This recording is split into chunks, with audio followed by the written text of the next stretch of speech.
S for short, M for movie, T for time. Short movie time. Welcome to the third episode of SMT, where we go over some really good short movies. I frequently check online for top-notch short movies and also read your suggestions on Twitter, which you can send me by direct message or tagging me in your tweets mentioning the name GamerSault. We have 3 amazing short movies today, which I cannot wait to show you. Hi folks, I'm R and welcome to the video. Without much further talking, let's get right into the first movie. For the first movie, we have the Backrooms, brackets open, found footage, brackets closed, by Kane Parsons, which you can watch on the channel Kane Pixels. I made a video explaining the game Day 7 by Puppet Combo, which is based on the Backrooms story. Check it out if you haven't already, because firstly, it's an amazing game and a great watch, and secondly, you'd be doing me a great favor supporting the channel. The movie starts with a cameraman involved in a shoot in 1991, being instructed to get a wide-angle shot when he takes a few steps back, suddenly falling through the floor and waking up in the back rooms. Sound, camera, Rolling. all right, and action.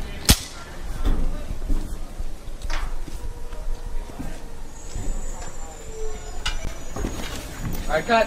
That was good, guys. All right, that was good. I'm thinking we get a wide angle, and then we're done. Okay? All right. Yeah. Cool. Like how much further? Like A little more. A little more. you got? Yeah.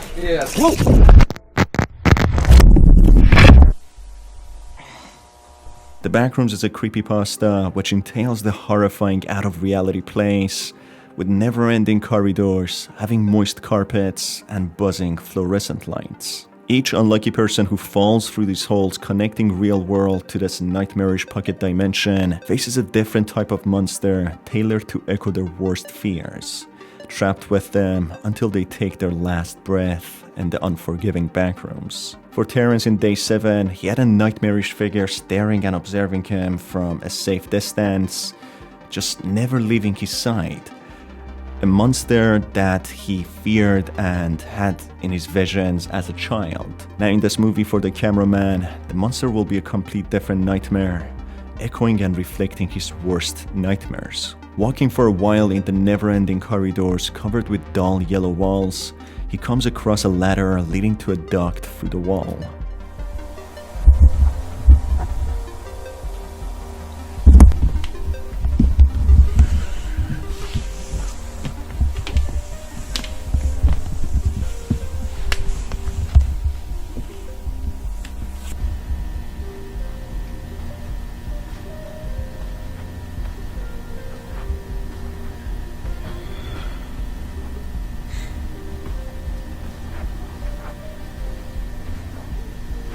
Can anybody hear me?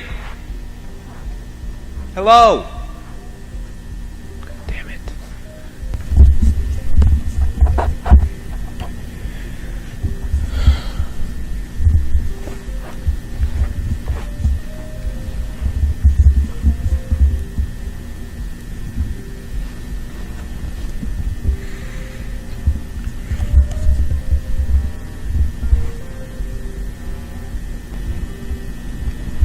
He eventually comes across arrows guiding him somewhere, maybe if he's lucky to the exit, or maybe to his possible doom, exactly where he's intended to be. He then comes across some writings on the wall instructing him not to move and to stay still, when he observes loud monstrous stick-like figures approaching him, which makes him run frantically, dismissing the instructions that he read on the wall.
mean, you probably have heard it or seen it in the movies being talked about a lot, that when you are faced with terrifying things, you have to stay still. That's your survival. But in reality, your fight or flight system kicks in, and you either run or freeze in place, facing your death.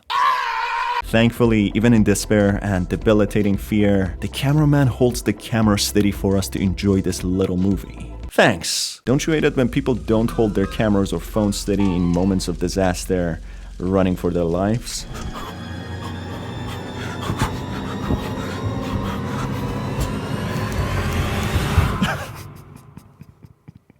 Running non-stop through the repetitive corridors which could drive one to insanity, the cameraman finally jumps through a hole on the floor, escaping this monstrous figure.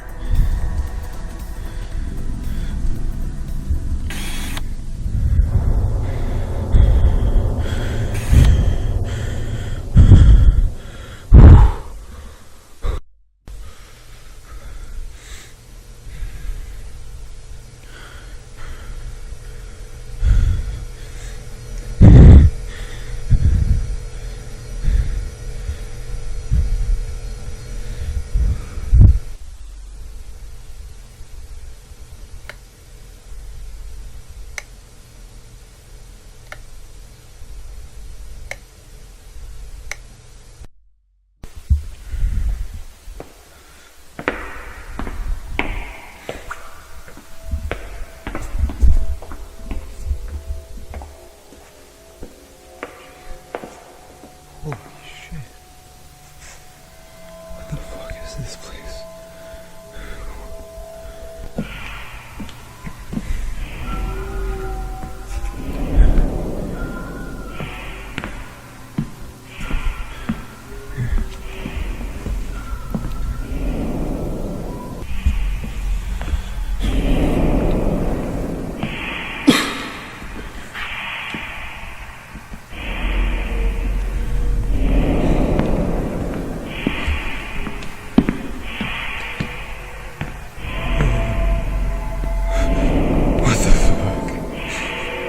What the f... This isn't real. This isn't real. This isn't real.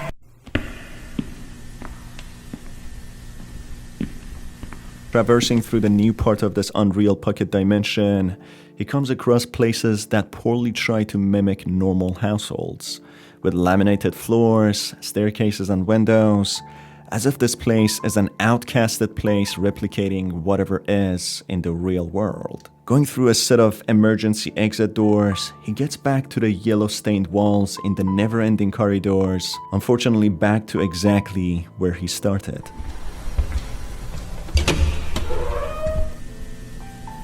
You gotta be kidding me. Can you just imagine how repetitive and terrifying this would be? Being stuck in a place with no signs of exit, repetitive rooms, moist freaking carpets, and buzzing fluorescent lights. They're the right ingredients to make one go insane. The cameraman finally goes through a gap in the wall, taking shelter from the monster, when he gets pushed by it through a slide into a hole, throwing him back into the real world, falling from the sky.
And still, he does a great job at recording, even while falling to his certain death.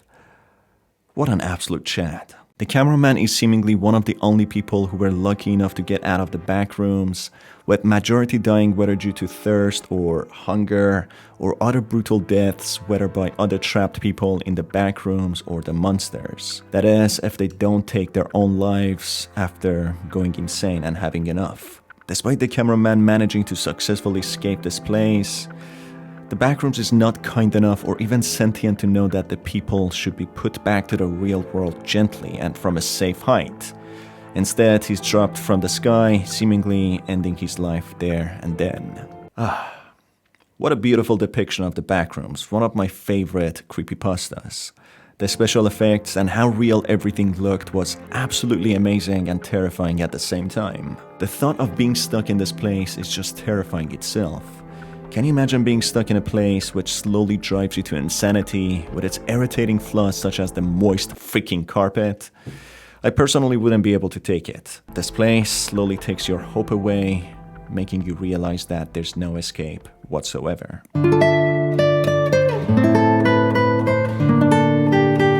Talking about cameras and phones and how important it is to film properly, we have the second movie which focuses on the problems with phone addiction and how we film disasters rather than helping each other. Are You Lost in the World Like Me is a short animation movie by Steve Cutts, which I couldn't find on his YouTube channel, but you can find different versions on YouTube, with this version, which I'm using, being by Moby, which you can find on this YouTube channel. The story is told through the perspective of a little boy who seems to be the only woke person in the world, while everyone else is glued to their phones. It depicts how the society has been conditioned to use their phones under any circumstances, police brutality, check, buildings catching on fire where there could be multiple casualties, check, and much more. A woman is then seen being too concerned with her followers and online presence, taking pictures of herself while the building is burning,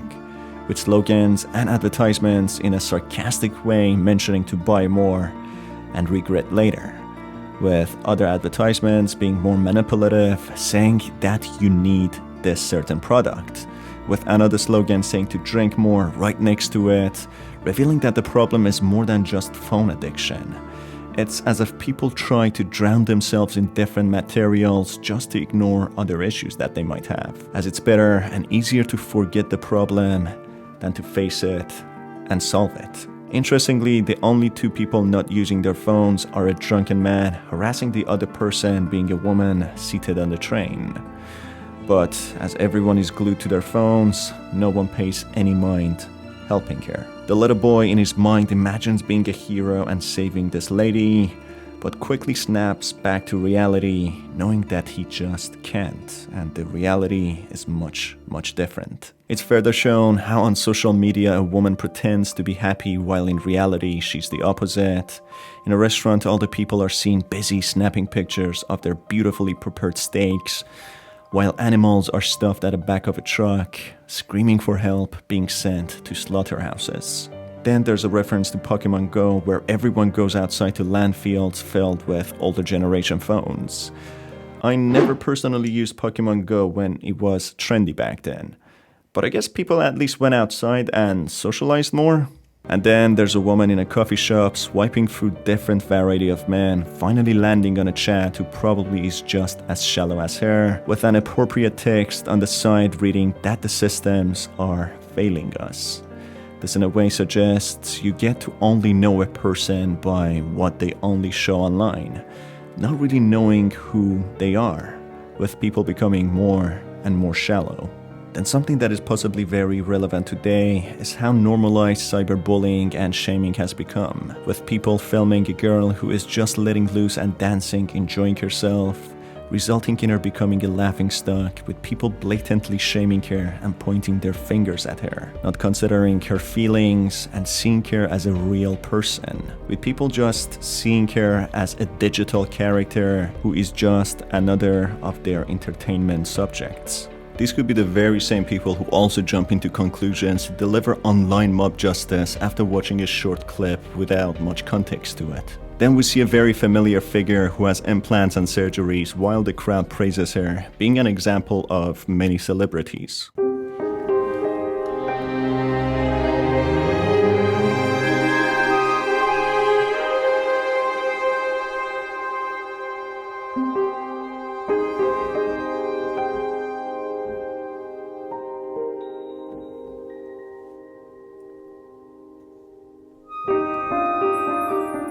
it depicts how no one cares anymore, and if people don't document something online, then it means that it never happened. Even the kind acts you see nowadays always manage getting filmed and getting put online. Don't get me wrong though, I think it's good to show acts of kindness, as aggression and negativity gets more traction, and that's what majority of people upload. And in the age of technology, people's perception is dependent on what they see online, which can be very detrimental. Oh, sorry, what's going on? I think technology and phones have become an important part of life, and they've made living much easier. I can use my phone for navigation, information which I can access instantly, contacting friends or family who are hundreds of miles away, ordering things you need in a click of a button, and much more, which couldn't be possible before. But with that said, there's also a lot of negativity that comes with it. Predators and dangerous people who can cause you real harm in the real world, easier way of comparing your life to others, which could make you feel terrible and feeling like missing out.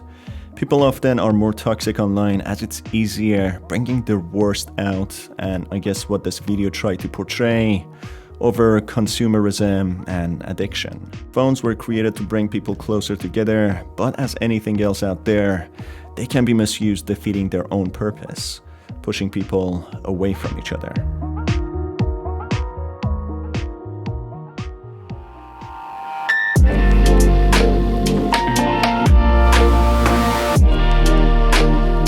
For the third and the last movie, we have Gaslight by Mild Camelot and Kristen Yon. Sorry if I'm mispronouncing your names, guys.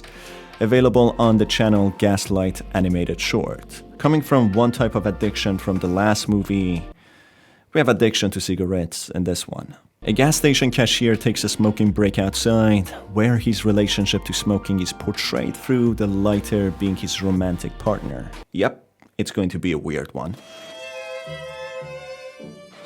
Oh, hey babe. Sorry I'm late.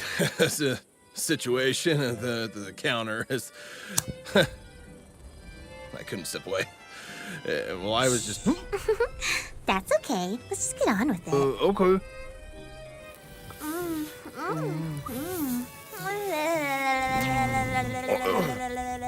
Wait, no. Elle, there's something I've got to tell you. I want to break up with you. What? It's just, I've been thinking about it for a while, and I've decided to quit smoking. I don't know, I really need to work on myself, you know? Get some breathing room. Elle, are you listening to me?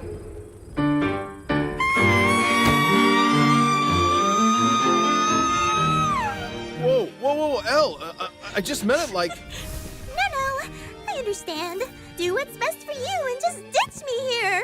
Great! No, it's not like that. What?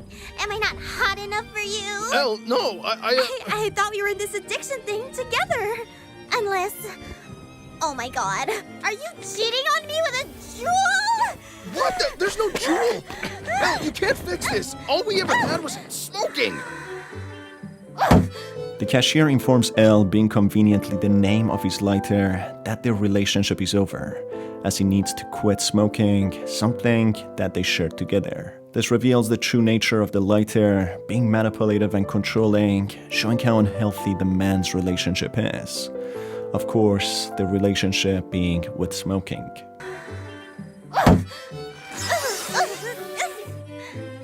Elle, I didn't mean to... I get it. You think I'm trash. Whoa, Elle, let's just take a You know, breath. maybe all I can do is smoke. But I'm damn good at it. Oh, no! I'm just a dumb little lighter. Oops, is this flammable?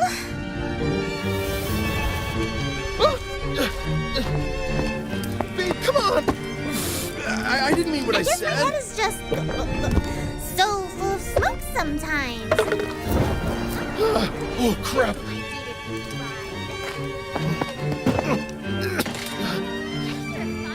Oh, geez. Oh, mother. Come on.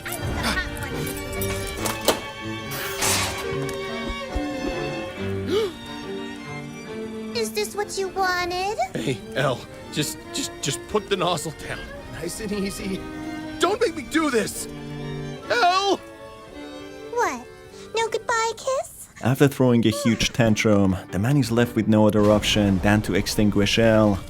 But he fails to overcome his urges and addiction, letting the lighter burn the entire gas station. That's what you get for playing with fire. You get burned. The ending reveals that the man's entire experience was reimagined in a way that the lighter is alive and toxic, manipulating the man into doing something unhealthy, showing how toxic and unhealthy smoking addiction is. It's an addiction after all, not making it easy for one to quit. In reality, the man couldn't stop himself from smoking, which ended with the place catching on fire.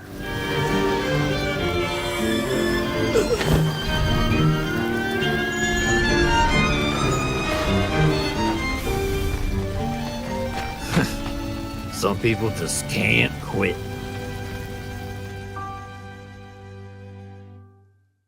That is it, guys. The end of today's SMT video. If you enjoyed it and would like to watch more SMT videos, make sure to hit the subscribe button not to miss out on them. It's been your host Star. It's been lovely having you here, and I will catch you on the next one.